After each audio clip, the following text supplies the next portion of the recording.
তার কাছে আমি কি বলি তার চেয়ে বড় কথা আমার সেক্সুয়াল ওরিয়েন্টেশন কি এটা জানা, বুঝছেন? কমন একটা কন্ট্রোভার্সি, খুব বাজে কমেন্ট যে এই হোস্টটা মেয়েদের মতো করে কথা বলে, বুঝছেন?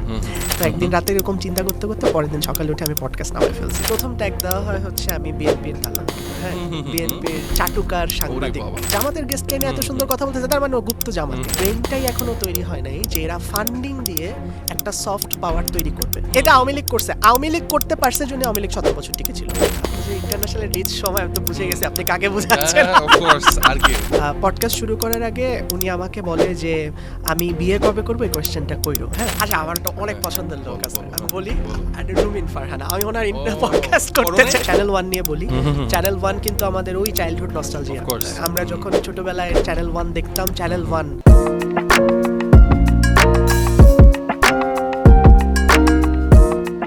Hello everyone, I'm Tahmid Arfin Haq, your host, and welcome to another episode of The Honest Dialogue.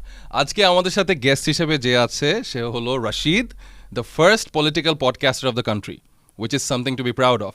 তো আজকে তার কাছ থেকে তার পুরো পডকাস্টের অভিজ্ঞতা এবং আরও অনেক কিছু নিয়ে আড্ডা দিব। তো অ্যাকচুয়ালি আমি আজকে অনেক happy to be talking to another podcaster, being a podcaster. So thank you very much Rashid for coming to our podcast. My pleasure ভাই, অনেক সুন্দর ইন্ট্রো দিলেন। এত সুন্দর ইন্ট্রো এখন পর্যন্ত বলে আমাকে কেউ দেয়নি। Is it your first podcast? হ্যাঁ, আমার first podcast as a guest. Okay. Thank you very much for your compliment. আশা করি ভালোই হয়েছে। তো ফার্স্ট অফ অল যেটা বললাম যে you are a podcaster, I am a podcaster, so আজকে পুরো কনভারসেশনটা পডকাস্ট রিলেটেডই হবে। তো আগে তোমার ব্যাপারে বলো, তুমি কি করছো? আচ্ছা, আমার ব্যাপারে আমি প্রথমে যেটা বলবো, আমার আসলে ওই পাশে বসার কথা, কেন জানি আজকে আমি এই পাশে। আমাকে যখন বিহাইন্ড দ্য ক্যামেরা বলতেছিল যে হোস্টের ক্যামেরা ঠিক না, আমি লাইক হোস্ট মানে ওর camera, then I was like okay আমি তো হোস্ট, আই এম কনফিউজ তোমাকে পেয়ে আজকে। তো বলো। Nice conversation, podcaster versus podcaster. তো আমি এখনো স্টুডেন্ট রাইট নাও, ঢাকা ইউনিভার্সিটিতে সাইকোলজিতে মেজর করি। বিসাইডস আমি পডকাস্টার, আমার একটা ছোটখাটো চ্যানেল আছে স্পিক উইথ রশিদ, যেটা আসলে একটা ফুল ফেজ পলিটিক্যাল পডকাস্ট। আমি চেষ্টা করি পলিটিক্যাল গেস্টদেরকে আনতে, পলিটিক্যাল সাবস্টেন্স নিয়ে কথা বলতে, এই তো আর কি। তো শুরুতেই প্রশ্ন যে পলিটিক্যাল কেন, পলিটিক্যালের দিকে কেন গেলা তুমি? আচ্ছা, আমি যখন পডকাস্টটা শুরু করি অলমোস্ট 1 বছর হয়ে যাবে আর কি, কয়েকদিন পরে। তো আমি তখন চিন্তা করতেছিলাম যে আসলে আমার কি করা উচিত।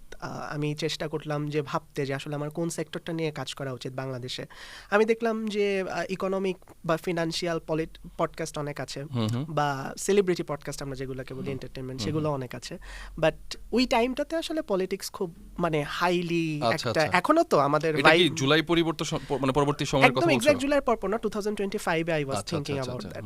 তো আমি তখন চিন্তা করলাম যে ঠিক আছে, তাহলে একটা full face dedicated political podcast করে। আর পলিটিক্স নিয়ে আমার একটু ইন্টারেস্টও আছে টুকটাক, বাই দ্য ওয়ে, সেটা সম্বন্ধে আমরা পডকাস্টে শুনবো, বাট এখন বলো। হ্যাঁ, সো তখন আসলে আমার মনে হয় যে ঠিক আছে, লেটস স্টার্ট আ পডকাস্ট যেটা আসলে ফুল ফেজ পলিটিক্যাল পডকাস্ট, যেটা এখনো বাংলাদেশে হয়তো ওইভাবে এক্সিস্ট করে না, কারণ পলিটিক্স বলতেই মানুষ আসলে শুধু পলিটিক্যাল টক শো বুঝে। তো পডকাস্ট শুড বি একটা জায়গা যেখানে পলিটিশিয়ানরা এসে নিজেদের ট্রু সেলফটাকে এক্সপ্রেস করবে, নিজেরা কিভাবে চিন্তা করে। কারণ আমরা তো আসলে পলিটিশিয়ানদের সবসময় একটা সাইড দেখি, তাই না? সো আমরা যদি ওদের থেকে একটু লং কনভারসেশন পাই, আমার মনে হয় মানুষজন অনেক কিছু বুঝতে পারবে, মানুষের পলিটিক্যাল ডিসিশনে অনেক হেল্প হবে। সবকিছু মিলাই আসলে পলিটিক্যাল পডকাস্ট শুরু করা। মানে এটা আসলে একটা ইম্পর্টেন্ট কোয়েশ্চেন ছিল, বিকজ আমি যখন ওয়েন আই গ্রু আপ, আমরা সবাই ফেসবুকে একটা জিনিসই লিখতাম, আই হেট পলিটিক্স। হ্যাঁ, ওইটাই। আর এখন in a way after July বলবো বা জুলাইয়ের আগে থেকেই আমরা সবাই কোনো না কোনোভাবে পলিটিক্সের প্রতি ফ্যাসিনেটেড এবং পলিটিক্সের সাথে জড়িত হয়ে গেছি। নলেজটা আছে, হ্যাঁ, মানে আইডিয়াটা আছে যে দেশে কি আমরা হচ্ছে। জানি, ওইটাই। তো আরেকটা প্রশ্ন যে পডকাস্ট, তুমি পডকাস্টে কিভাবে আসলা, ওইটা বলো, যে পডকাস্ট কেন? আচ্ছা, প্রথম কথা হচ্ছে আমার অ্যাজ আ হোস্ট বা প্রেজেন্টার হিসেবে কাজ করতে আমার খুব ভালো লাগতো। আমি প্রথমে ছোটবেলা থেকেই টুকটাক প্রেজেন্টার পডকাস্ট তো তখন ছিল না, হোস্টিং করতাম, শো হোস্ট করতাম, আমার মানুষকে ইন্টারভিউ করতে খুব ভালো লাগতো। আর ছোটবেলায় আমরা যারা বিটিভি দেখে বড় হয়েছি, আমি ছোটবেলায় টিভির সামনে বসেই থাকতাম যে to enjoy the hosting style. আমার কাছে মনে হতো আমি যদি একটু অমনে গিয়ে কথা বলতে পারতাম। তো ওই জায়গা থেকে আমার হোস্টিং এর প্রতি একটা দুর্বলতা সবসময় ছিল। 2024-এ বাংলাদেশে for the first time ever একটা presenter hunt TV reality show হয়, তো আমি ওইটাতে সামহাও ফার্স্ট রানার আপ হই। ওকে। সো তখন থেকে আসলে আমার মিডিয়াতে জার্নি শুরু অ্যাজ এ হোস্ট। আমি যে আসলে অনেক কাজ করে ফেলছি এটা বলবো না, বাট দু একটা যা করছি আই উড সে রিমার্কেবল। আমার অন্তত আমার ওই বিগিনার হিসেবে ওইটা রিমার্কেবল। তো আমি টিভিতে প্রায় 1-1.5 বছর মতন কাজ করলাম। তারপরে আমি যখন চিন্তা করলাম যে টিভিতে তো আসলে আজকে এটা শো হচ্ছে, ওইটা শো হচ্ছে, বাট এমন কিছু করা দরকার যেটা উড বি সিগনেচার এবং যেটা আসলে আমার মতো করে আমার প্ল্যানে হবে, এবং আমি হোস্ট, আমি প্রডিউসার, আমি ডিরেক্টর, আমি সব, আমি যেটা বলবো সেটাই হবে। সো ওই জায়গা থেকে মনে হলো তাইলে একটা পডকাস্ট নামাই। তো একদিন রাতে এরকম চিন্তা করতে করতে পরের দিন সকালে উঠে আমি পডকাস্ট নামাই ফেলছি। আর একটু অ্যাড করি, আমার আসলে বিভিন্ন পডকাস্টের ব্যাক এন্ডে এর আগে কাজ করা হয়েছে, যেহেতু আমি প্রেজেন্টার বা হোস্ট ছিলাম। এরকম অনেক পডকাস্ট আছে যেখানে আমি ব্যাক এন্ডে কাজ করতাম টু প্ল্যান আর কি। সেই জন্য আমার এই মাথায় আইডিয়াটা সবসময় ছিল যে হাউ টু এক্সিকিউট বা ল্যান্ড আ পডকাস্ট, একটা পডকাস্ট ল্যান্ড করতে কি কি দরকার। তো ওইখান থেকেই আমি চিন্তা করলাম যে শুরু করি। তো গত বছর সেপ্টেম্বরে শুরু করা। আর তখন বাংলাদেশে পলিটিক্যাল নিউজ লাইনে সবচাইতে আলোচিত বিষয় ছিল ডাকসু ইলেকশন। তো আমি চিন্তা করলাম যে যেহেতু আমি এখন টেক অফ করবো, সো আমি যদি একটা টেক অফ বুস্ট পাইতে চাই তাহলে আমার নেক্সট 20 দিনের লিড নিউজের সাথে মিল রেখে কাজ করতে হবে। আমার ইউনিভার্সিটি ডাকসু হচ্ছে, আমার ইউনিভার্সিটিতে ডাকসু ক্যান্ডিডেট যারা, তারাও আমার আশেপাশেই সবাই ঘোরাঘুরি করতেছে। তো আমি সবগুলা ডাকসু ক্যান্ডিডেটকে ডেকে করে ফেলছি। মানে এরা কি আগে থেকে তোমার পরিচিত ছিল, কথা হতো কখনো? সামহাউ দু একজনকে মাঝে মধ্যে চিনতাম, না হলে আর বাকিরা মিউচুয়াল ফ্রেন্ডস, বড় ভাই কোনো, যেহেতু ডিউতে তুমি যখন ইউনিভার্সিটি পরিচয় দিতাম চলে আসছে আর কি। তো ওইভাবে আমার শুরুটা। রাতে পডকাস্টের কথা চিন্তা করলা, সকালে পডকাস্ট। পডকাস্টের বিষয়ে যেটা বলে, হ্যাঁ তোমার আইডিয়া ছিল, বাট এটা তো একটা অনেক বড় আয়োজনের বিষয়। তো এটা কিভাবে পসিবল হলো, কিভাবে? থ্যাঙ্কফুলি আসলে আমি ওয়াজ ভেরি লাকি, বিকজ আমার চারপাশে যেসব মানুষদেরকে আমি পাইছি তাদের সাথে যখন আমি আইডিয়াটা শেয়ার করি বা যাদেরকে আসলে আমি রিচ করি যে আমি এরকম একটা কিছু ল্যান্ড করবো, আই নিড ইউর হেল্প, সবাই আমাকে হেল্প করছে। আর ওই আইডিয়েশনটা আমার, ওই যে বললাম আগে থেকেই ছিল যে আমি পডকাস্টের ব্যাক এন্ডে কাজ করছি। আমি আসলে জানতাম যে একটা পডকাস্ট করতে আসলে সত্যি কথা বলতে বেশি কিছু লাগে না, মানে একটু মানে ওই সদিচ্ছাটা থাকতে হয়। সো আমি ওগুলো খুব তাড়াতাড়ি রিক্রুট করে, আমি তো মজার কথা বলি, আমার প্রথম দিনের শুট আমি একদিনে 9টা এপিসোড শুট করছি, সকাল 8টা থেকে রাত 2টা পর্যন্ত। বিকজ তখন আসলে ডাকসু তো মাত্র 15-20 দিন পরে, আমি যদি এটা ওয়েট করি তাহলে আমি কয়েকদিন পরে সবার স্কেজুল বিজি হয়ে যাবে। হ্যাঁ, প্লাস আমার তো প্রোডাকশনের অ্যারেঞ্জমেন্টের একটা বিষয় আছে। আমি যদি একদিন একটা করি তাহলে তো এটা একদিনেই করে ফেলি, তাহলে ঝামেলাটা শেষ হয়ে যাবে। সো এটা অনেকেই জানে না, আমি ব্যাক টু ব্যাক করছিলাম একটা পর একটা করে। এখন যে কথা বলছো, ভয়েস কি ঠিক ছিল? অনেক কষ্ট হয়েছিল, বাট ওটা অন ক্যামেরা হয়তো বুঝতে দিন। আর পডকাস্টে গেস্ট না হয়ে হোস্ট হওয়ার মজা হচ্ছে কথা তো শুনতে হয়। ও আচ্ছা আচ্ছা আচ্ছা, গুড ওয়ান। তো এটার গেস্ট বা হোস্ট থেকে মনে পড়লো খুব মজার একটা বিষয় আর কি, যে ইন্টারভিউ আর মানে পডকাস্ট, দুইটার ডিফারেন্স কিন্তু অনেকেই বোঝে না। এবং ইদানিং তো পডকাস্ট খুব ট্রেন্ডিং এ, মানে বাট এর আগে তো পডকাস্টের কনসেপ্টটা মানুষের মাথায় ছিল না, যেটা রেডিও থেকে আসছে এখন ডিজিটাল মিডিয়ামে, যেটা অনেকেই জানে না। তো পডকাস্ট আর ইন্টারভিউর মধ্যে তোমার কাছে কোন জিনিসটা সবচেয়ে বড় ডিফারেন্স মনে হলো অ্যাজ আ হোস্ট? যেহেতু তুমি বললা যে তোমার ইন্টারভিউ করতে ভালো লাগতো, বিটিভিতে দেখতা, মানে ইট কেম আউট অফ প্যাশন থেকে এখানে আসা। তো কোন জিনিসটা সবচেয়ে বড় ডিফারেন্স মনে হয় তোমার কাছে? আমার কাছে মনে হয় যে ইন্টারভিউ সবসময় একটা সেট অফ কোয়েশ্চেন্স যেটা রেডি থাকে, আমি সেই কোয়েশ্চেনটা ফলো করে একজনকে একটা কোয়েশ্চেন অফ একটার পর একটা করে যাব, আপনি উত্তর দিচ্ছেন। ধরেন আমি আপনার ইন্টারভিউ করতেছি, আপনি গেস্ট হিসেবে উত্তর দিবেন, তারপর আপনি বলবেন নেক্সট কোয়েশ্চেন, আমি তখন নেক্সট কোয়েশ্চেনটা দেখে আপনাকে নেক্সট কোয়েশ্চেনটা জিজ্ঞেস করব। এটা হচ্ছে ইন্টারভিউ। আর পডকাস্ট হচ্ছে সেই কনভারসেশনটা যেটা আসলে আমার কাছে কোনো সেট অফ কোয়েশ্চেন্স থাকবে না। আপনার সাথে আমি কনভারসেশন শুরু করলাম, আপনার কনভারসেশন থেকে আমি ভেবে নিব যে পরের কোয়েশ্চেনটা কি হতে পারে, মানে একটা আইডিয়া থাকবে, কিন্তু ওইরকম না যে একদম স্পেসিফিক এই কোয়েশ্চেনের অ্যানসার এটাই। Exactly, it's a free flowing conversation, তাই তো? এবং অলসো টু ওয়ে কনভারসেশন। ধরেন আপনি একটা জিনিস বলতেছেন, ইটস নট ম্যান্ডেটরি যে আপনার সাথে আমার এগ্রি করতে হবে। আমি যদি আপনার সাথে ডিসএগ্রিও করি, আমি সেটা বলবো, রাইট? তারপরে যদি আপনি আমার উপরে আরেকটা ডিসএগ্রি করেন যে না তুমি আসলে যেটা বলতেছো এটা ঠিক না, সো সেটা আপনি বলবেন। তো it's a very two way conversation এবং ভেরি ক্যাজুয়াল কনভারসেশন, যেখানে আসলে কোনো ফ্রেমিং থাকবে না, আমরা খুব আরামে গল্প করব। কিন্তু এই আরামের গল্পের মধ্যে এরকম কি কোনো মানে গোল থাকে যে আমি কনভারসেশন করে এই টপিকটাতে বা এই জায়গাটাই নিয়ে যাব আমার মানে গেস্টকে? হ্যাঁ, কারণ যেহেতু আমি পডকাস্ট করি তার উপর পলিটিক্যাল পডকাস্ট, সো আমার তো একটা মোশন থাকে যে আমি আসলে এই টপিকটাকে আজকে বেশি গুরুত্ব দিব বা এই গেস্টের সাথে আমার এটা নিয়ে কথা বলতে হবে আজকে, অফ কোর্স বিকজ এই ব্যক্তির অ্যাক্টিভিটি গুলো এর সাথে অ্যালাইন করে, এই টপিকে এই গেস্ট সবচেয়ে বেশি ভ্যালু অ্যাড করতে পারবে। Very well shed. তো হ্যাঁ, ওই জায়গা থেকে তো আমি আসলে চেষ্টা করি যে কথায় কথায় কথায় কথায় তাকে আসলে ওইদিকে মোড় করানো। ধরেন আপনি প্রসঙ্গত একটা কথা বলে ফেলছেন, আমি তখন ওই প্রসঙ্গটা টেনে আপনার ওই প্রশ্নটা করবো। আমি এত কিছু আসলে জানি না, কেমনে জানি বলতেছি আজকে। না, এটা ভাই একটা কথা আছে যে there is no shortcut to experience. হ্যাঁ, তার মানে এক্সপেরিয়েন্স হয়ে গেছে না? কয়টা পডকাস্ট করছে পর্যন্ত? আমার 47 এপিসোড হয়ে ভাই 47, you have done more than me, so congratulations. Thank you. You are more experienced than me in this sector. তো যেটা বলতেছিলাম আর কি, তো তোমার মানে এই পডকাস্টগুলোতে যে তুমি কখন বুঝলে অডিয়েন্স আছে অবশ্যই পলিটিক্যাল পডকাস্টের, বাট তুমি এটার ভিজিবল প্রুফ কবে পাইলা যে তুমি তো পডকাস্ট দেওয়া শুরু করলা, কবে থেকে রেসপন্স ভালো আসা শুরু করলো এবং কোন ভিডিওটা অ্যাকচুয়ালি তোমার টার্নিং পয়েন্ট ছিল? এটার এক্সপিরিয়েন্সটা তোমার মুখ থেকে জানতে চাই আর কি, যে তুমি তোমার মতো বলো। শুরুর দিকে আমি এটা নিয়ে অনেক টেন্স ছিলাম।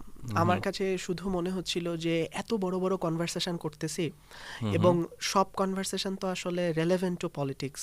বা আমি যদি ধরেন আমার প্রথম চাঙ্কটার কথাই বলি, 9টা এপিসোড 9 জন ডাকসু ক্যান্ডিডেটকে নিয়ে। তো আমার কাছে মনে হচ্ছিল আচ্ছা ডাকসু নিয়ে তো আমরা ইনসাইড ইউনিভার্সিটি সবাই অনেক এক্সাইটেড, বাট ইন্টারনেটের ম্যাস অডিয়েন্সকে আসলে এটা নিয়ে এক্সাইটেড হবে কিনা, বা মানুষ আসলে কেন আমার এত বড় কনভারসেশন শুনবে। তো এটা অফকোর্স আমার কনসার্ন ছিল এবং সবারই কনসার্ন ছিল এটা নিয়ে।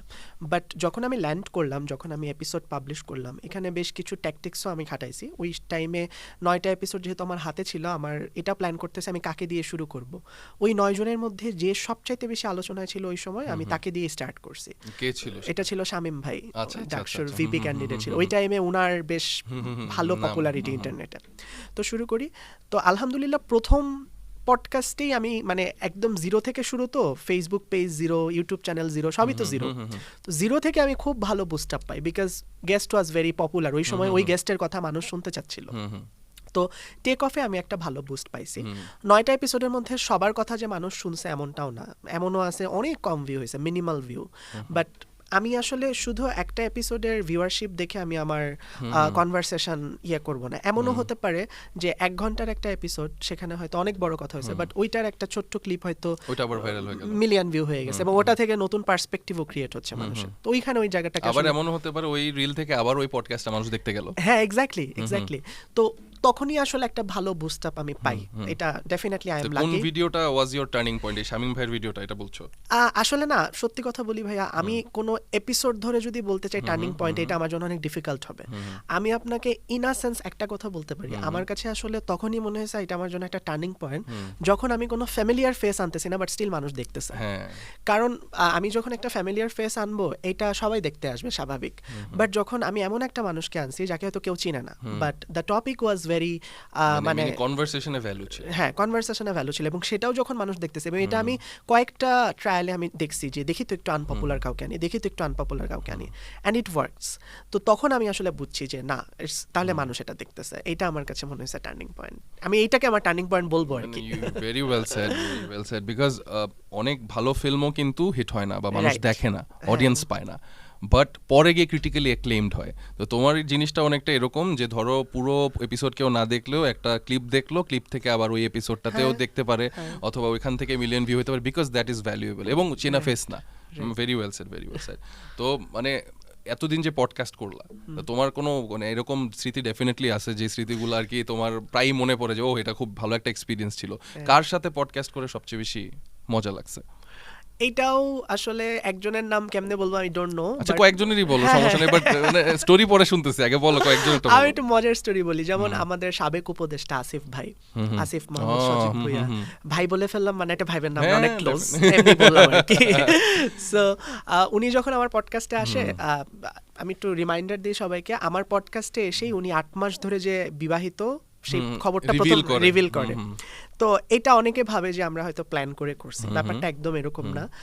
পডকাস্ট শুরু করার আগে উনি আমাকে বলে যে আমি বিয়ে কবে করবো, এই কোয়েশ্চেনটা কইরো। হ্যাঁ, এটা বলছে? হ্যাঁ।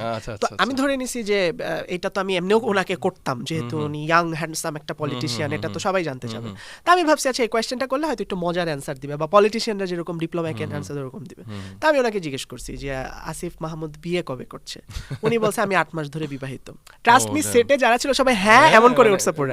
এভরিবডি ওয়াজ শকড যে হ্যাঁ আই উইশ আমি ওই মোমেন্টটা ভিডিও করে রাখতে পারতাম। তো ওইটা আসলে মানে আমি পুরো মানে আমি ধরে নিলাম যে উনি আসলে ঠিক বলতেছে না মজা করতেছে বা, তো ওইটা আমার জন্য আমি মনে করি যে আমি তো একদম তখন নতুন বিগিনার, এটা আমার জন্য খুব এক্সাইটিং ছিল, মেমোরেবল ঘটনা আর কি। হ্যাঁ আরেকটা বলি, আমার হচ্ছে ধরেন পডকাস্টের বাইরে আমি পলিটিশিয়ানদের নিয়ে পডকাস্ট করি ঠিক আছে, এর বাইরে কিছু ইনসিডেন্ট ইনভেস্টিগেশন বেস এপিসোড আমার আছে। ধরেন বাংলাদেশে বেশ কিছু মানে ট্র্যাজেডি ঘটনার তো শেষ নেই আসলে, তো বেশ কিছু এপিসোড আছে যেগুলা আপনার কোনো একটা ইনসিডেন্টকে বেস করে এবং ওই ইনসিডেন্টের রিলেভেন্ট কেউ একজন আসছে। তো আমার পিলখানা ম্যাসাকার নিয়ে একটা এপিসোড আছে, ওটা এখনো প্রচুর মানুষজন দেখে ওই ভিডিওটা। তো ওই এপিসোডটা আমি যখন করি আমার খুব ছোটবেলার সাথে নস্টালজিক লাগছিল, বিকজ আমি পিলখানা ম্যাসাকারটা যখন হয় আমরা তখন আমি অনেক ছোট, মানে আমি অনেক ক্লাস 1-এ পড়ি তখন। তো ওইটুকু নিয়ে একটা ছোট মানুষের ব্রেইনে এটা খুব বাজেভাবে হিট করছিল ওই সময়। তো বড়বেলায় গিয়ে আমি আবার ওই জিনিসটা নিয়ে কাজ করতেছি, আমি এখনো আমার গুজবাম্প হচ্ছে এটা যখন বলতেছি। আমার হচ্ছে বিকজ আই ক্যান মানে এটা আমি কখনো পডকাস্টে বলি নাই, তো আমি তখন 2008 সালের ঘটনা, রাইট? তখন আমি 9-এ পড়ি। তো তুমি 1-এ পড়ো, আমি 9-এ পড়ি। চিন্তা করেন আর বয়স বলে দিছেন কর্নেল গুলজার, হ্যাঁ ওকে, তো কর্নেল গুলজার হচ্ছে আমার বাবার ক্লাসমেট, মানে উনি একই কলেজে তারা পড়াশোনা করছে। তো it was very personal for me. তো আসলে জিনিসটা কি যে পলিটিক্যাল ওপিনিয়ন মানুষের থাকে, ওটা নিয়ে আমরা তো কথা বলবোই, কিন্তু এই যে এইসব ঘটনা কিন্তু আমাদের পার্সপেক্টিভ শেপ করে, অ্যাজ ইউ সেড। তো তুমি বলতেছিলে গুজবাম, আমার গুজবামস হচ্ছে, I am shaking right now. তো এখন যেটা বলতেছিল আর কি, যে ওই পিলখানা ঘটনাটা তোমাকে অনেক বড়ভাবে এফেক্ট করে। এরপরে মানে ওইটা কেউ যে গেস্টটা আসছিল উনি কাহিনী বলতেছিল, উনি যখন আমার সামনে বসে ওনার স্টোরিগুলো বলতেছিল, আমার কাছে আসলে মনে হচ্ছিল যে আই এম ডুইং সামথিং যেটা আসলে সাবস্ট্যান্স অ্যাড করবে। এরকম আরো কতগুলো ঘটনা আছে, যেমন মাইলস্টোন ট্র্যাজেডির যে ঘটনাটা, ওইটাও আসলে এটা তো একদম রিসেন্ট, আমি তো গত বছর হলো, এটা খুব ইন্টারেস্টিং লেগেছে। একজন পাইলট প্রবাবলি এসেছিল। হ্যাঁ, তো তখনও আসলে আমার কাছে ওই লায়াবিলিটিটা ছিল যে আমি আসলে ঘটনাটা নিতে পারি নাই, মানে যখন এই ঘটনাটা ঘটে আমি কিন্তু পডকাস্ট শুরু করি নাই, বাট আমার কাছে মনে হয়েছে মানে কেন না, যেহেতু আমার হাতে সুযোগ আছে যেটা হয়তো বাকি 10 জনের কাছে নাই, আমি সেটাকে ইউটিলাইজ করে কেন এই ঘটনাটা নিয়ে কথা তুলবো না বা মানুষের কাছে পৌঁছাবো না, যেটা হয়তো সামহাও ভালো কিছু চাপা পড়ে গেছে বা ইয়া করতে পারে। শাপলা ম্যাসাকার নিয়েও আমার একটা ভিডিও আছে। তো ওখানে যে ভদ্রলোক আসছিলেন উনি অলমোস্ট 74 or 76 ইয়ার্স ওল্ড একজন ভদ্রলোক। তো উনি আসলে খুব বয়স্ক এবং উনার মতো মানুষ আসলে পডকাস্টে আসবে এটা ভাবাই যায় না। তো আমি কোনো গেস্টকে কোনোদিন নিজে আনতে যাইনি, বাট উনি যেহেতু বেশ বয়স্ক আমি ওনাকে নিজে আনতে গেছিলাম। তো আমার তখন মনে হচ্ছিল যে মানে আমি যখন আনতে যাই তখন অলমোস্ট রাত 11:30-12টা বাজে, মানে ওনার স্কেজুলিংটা ওইভাবেই ছিল। এবং ওনাকে যেই জায়গায় আমি আনতে যাই ওইটা মানে খুবই ভেতরের একটা জায়গা, মানে ঢাকার অলমোস্ট বাইরে বলা চলে। তো বৃষ্টির রাত, তো আমি ওনাকে আনতে যাচ্ছি এই রাতের বেলা, আমার সেট টেট সব রেডি, আমি ওনাকে আনে ওনাকে বসায় পডকাস্ট করবো। তো তখন আমার খুব আই ডোন্ট নো এটা আসলে কতটুকু ভ্যালিড, আমার মনে হচ্ছিল যে আমি ছোটবেলায় যখন থ্রিলার মুভি দেখতাম মনে হতো যে বড় হয়ে ইনভেস্টিগেটিভ জার্নালিজম করব। তো ওই দিন আমার ওই ফিলটা হচ্ছিল যে আই এম ডুইং সামথিং যেটা আসলে ইনভেস্টিগেটিভ বা যেটা একটু থ্রিলিং, ইনফরমেশন বের করে নিয়ে আসছি একজনের সাথে, একজনকে নিজে গিয়ে নিয়ে এসে, it's a very unique experience. একদম ওই জায়গা থেকে মনে হয়েছিল যে ভালো এই আর কি। আর এমনিতে তো অনেক গেস্টের সাথে অনেক মজার এক্সপেরিয়েন্স হয়, মানে খুব মজার একটা কথা বললা, যেমন যে শাপলা ম্যাসাকারের কথা বললা, তারপরে হচ্ছে পিলখানার কথা বললা, আর মাইলস্টোন ট্র্যাজেডির কথা বললা। তো আমার পার্সপেক্টিভ বা আমার মানে লাইফে দেখা যেটা বাংলাদেশে আমাদের দেশের মানুষের দুইটা জিনিস সেটা খুব ইম্পর্টেন্ট ইস্যু, একটা হচ্ছে আমাদের গোল্ডফিশ মেমোরি, আর একটা হচ্ছে আমরা খুব ইমোশনাল। তো যখন কোনো একটা ঘটনা ঘটে আমরা ইমোশনালি ওইটা নিয়েই থাকি, আর কিছুদিন পরে সেটা ভুলে যাই। তো আমাদের যুদ্ধটা আসলে স্মৃতির বিরুদ্ধে। আমার একজন গেস্ট এটা বলেছিল এবং এটা আমার সবসময় মনে থাকবে যে আমাদের যুদ্ধটা স্মৃতির বিরুদ্ধে যুদ্ধ। তো ফিরে আসি, যেটা মানে বললে 2-3টা স্টোরি বললে যে তোমার খুব মানে রিমার্কেবল এক্সপিরিয়েন্স। তো মানে what is your plan regarding podcast এখন? আমার কাছে আসলে যেহেতু আমি পলিটিক্যাল জনরাতে ঢুকে গেছি, আমার প্রথম থেকে ইচ্ছা ছিল এটা একটা full face dedicated political podcast হবে, প্লাস কিছু ইনসিডেন্ট নিয়ে। তো এটাকেই আমার আসলে এক্সটেন্ড করার ইচ্ছা আছে। এবং মানে তোমার ফিউচার গেস্ট সব কি পলিটিক্যাল গেস্ট হবে? অন্তত এই স্পিক উইথ রাশিদে যারা আসবে তারা পলিটিক্যালি হবে, মানে আমি আসলে আমার জনরার বাইরে বের হব না। মানে এছাড়াও কি কিছু করার ইচ্ছা আছে পডকাস্ট নিয়ে? একটা হতে পারে যে টেবিল টকের অল্টারনেটিভ যদি আর কোনো কিছু বের করা যায়, মানে একটু laid back environment. I am just asking, মানে আছে নাকি কোনো প্ল্যান আছে, রাইট, প্ল্যান আছে। Very nice. কারণ আমি আপনাকে একটা কথা অ্যাড করি এখানে, ভিজুয়াল মিডিয়া এমন একটা জিনিস, স্পেশালি পডকাস্ট, এটা একটা ভেরি কমন ফর্মুলা যে আপনি একটা জিনিস যখন বেশ কয়েকদিন ধরে করবেন, অডিয়েন্সকে আপনার একটু মাঝে মধ্যে ডিফারেন্ট টেস্টের দিকে নিতে হবে, না হলে দেখবেন যে খুব একটা স্টাইলই সবাই সবসময় ফলো করে, ব্রিদার দিতে হবে, নাহলে সবাই বোর হয়ে যাবে, মানে ইউজড হয়ে যাবে ওটাতে, নতুন কিছু না পাইলে, মানে যেটা আরেকটা জিনিস, এই পলিটিক্যাল পডকাস্ট করার কারণে তো তোমাকে তো অনেক ট্যাগ দেওয়া হয়, লাইক বিএনপি বা কেউ বলে কি শিবির বলে, কেউ জামাত বলে, সব তুমি তো সব দলই করো তাইলে নাকি? হ্যাঁ, আমাকে কি কি বলছে, অ্যাকচুয়াল আইডিওলজি কি আগে বলো, যে কি কি ট্যাগ দেওয়া হয় আর অ্যাকচুয়াল আইডিওলজি কি তোমার, এটা বলো। আচ্ছা, আমি বলি কি কি ট্যাগ দেওয়া হয়। প্রথম ট্যাগ দেওয়া হয় হচ্ছে আমি বিএনপির দালাল, হ্যাঁ, বিএনপির চাটুকার সাংবাদিক, হ্যাঁ। দ্বিতীয় হচ্ছে আমাকে অনেকে নিরপেক্ষ জামাতিও বলে, আমাকে হ্যাঁ, আমাকে বাম বলে, আমাকে ভারতের র এজেন্ট বলে, সবকিছু বলে। ইভেন আমি পডকাস্টে একটু সুন্দর বাংলায় কথা বলে এই যে কথায় কলকাতার টান আছে, তার মানে ইন্ডিয়া, হ্যাঁ। সো এটা একটা ইস্যু, বাট আমি এখন কি, এটা আমি একটু এক্সপ্লেন করি। কয়েকটা জিনিস এখানে অনেক বড় ফ্যাক্টর। তুমি যেমন পিলখানার কথাটা বললা না, আমি একটু একটু বুঝতে পারতেছি যে কি কোন জিনিসগুলো তোমার পলিটিক্যাল আইডিওলজিকে শেপ করেছে। এখন তোমার মুখ থেকে শুনতে চাই, বলো, শুরু করো। আচ্ছা, প্রথম কথা হচ্ছে বাংলাদেশে পলিটিক্যাল পডকাস্টে নিরপেক্ষ হওয়া কখনো সম্ভব না। কেন আমি আসতেছি, নিরপেক্ষ শব্দটাকে তো আবার এখন একটা দল নিজেদের কলোনাইজ করে ফেলছে, নিরপেক্ষ হইলেই মনে করে ওই দল মনে হয়, ঠিক আছে? সো নিরপেক্ষ তাও আমি ব্যবহার করলাম শব্দটা। কেন নিরপেক্ষ হওয়া সম্ভব না আমি আপনাকে বলি। ধরেন আপনি আজকে আপনার পলিটিক্যাল পডকাস্টে বিএনপির কাউকে নিয়ে আসছেন, যে বিএনপিকে পছন্দ করে না তার কাছে আমি কোনোদিন নিরপেক্ষ হইতে পারবো না, বিকজ আমার পডকাস্টে তো আমি বিএনপির লোককে এনে কোপাবো না, যে তোমরা খারাপ আসো তোমাদেরকে মারি, এটা আমি করবো না। যে বিএনপি পছন্দ করে না তার কাছে আমি কোনোদিন নিরপেক্ষ পডকাস্টার হইতে পারবো না, ওকে?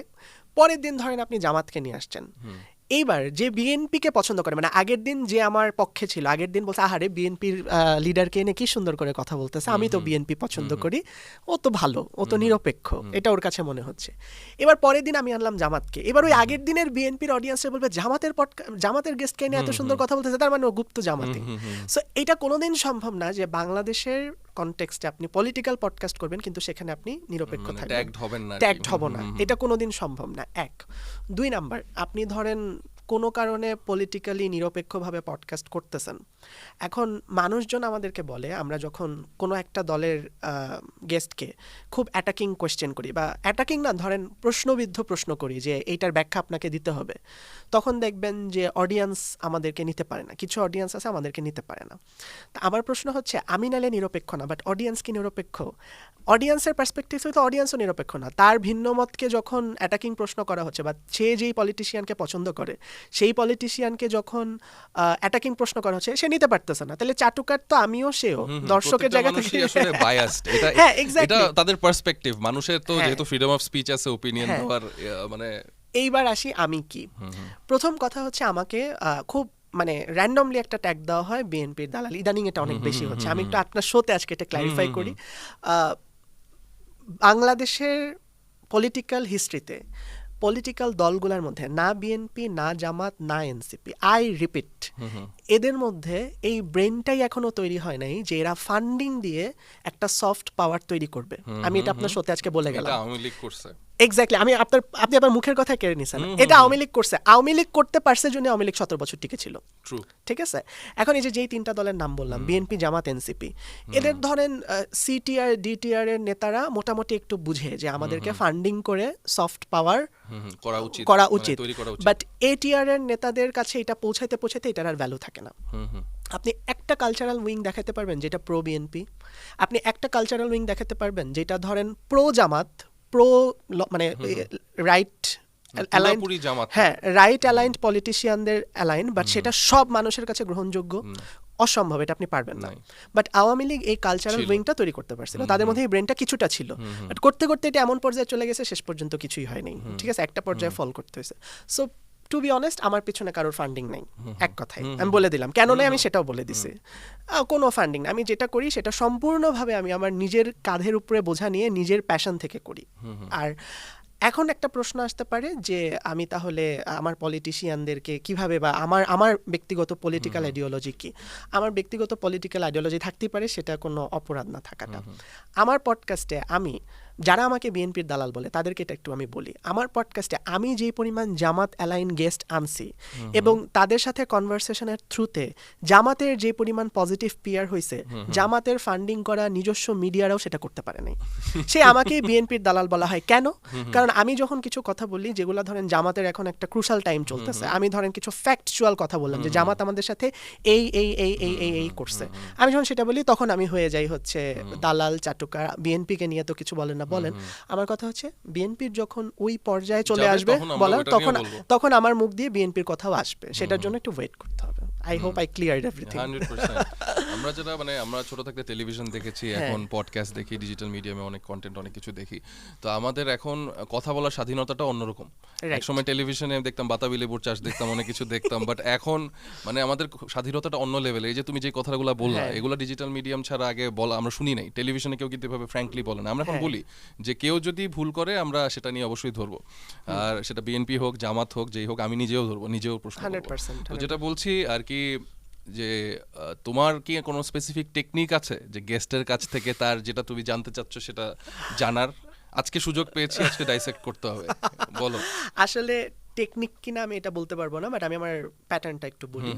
প্রথম কথা হচ্ছে আমি যখন পডকাস্ট শুরু করি সবাই আমাকে বলতো যে একটু ডিপ কনভারসেশন করতে হবে, একটু জো রোগানকে ফলো করতে হবে, হ্যাঁ এরকম বলতো, ডিপ কনভারসেশন। আমি না বুঝতাম না ডিপ কনভারসেশন আবার কি, মানে কথা তো বলতেছে, এটা ডিপে কেমনে যাব? তো পরে আমি চিন্তা করলাম যে ধরেন আমি ইতিহাস, রাজনীতি, পলিটিক্যাল সায়েন্স, দ্বিতীয় বিশ্বযুদ্ধ, তৃতীয় বিশ্বযুদ্ধ, অনেক কথা মানে নলেজের বস্তা নিয়ে বসলাম, হ্যাঁ বস্তা নিয়ে বসলাম। আপনিও ধরেন গেস্ট, আপনি অনেক কিছু জানেন। এবার আপনি ধরেন কথা বলতে বলতে বলতে বলতে দ্বিতীয় বিশ্বযুদ্ধ হিট মানে জার্মানি, ফ্রান্স, অনেক দূর চলে গেলাম, কিভাবে হিটলার হারলো বা এগুলো।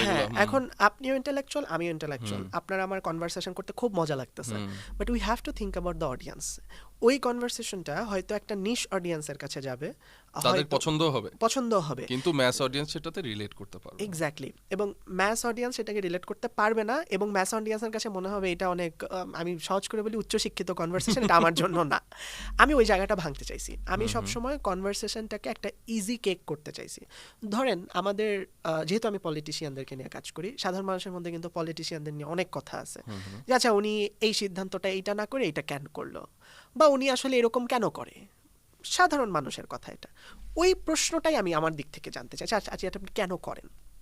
তাতে করে যেটা হয়, যেই লোকটা ধরেন পলিটিক্যালি অ্যাওয়ার না বা অনেক কিছু জানে না, মোটামুটি খালি জানে দেশে 3টা দল আছে, 3টা লোক আছে, এইভাবে দেশ চলতেছে, সেও যাতে আমার কনভারসেশনটা শুনে বুঝতে পারে যে না, what I am talking about.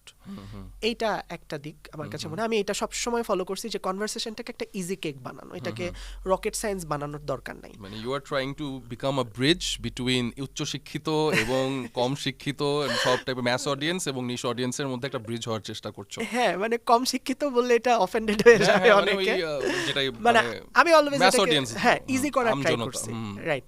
Secondly হচ্ছে গেস্টের থেকে কিভাবে কথা বের করব।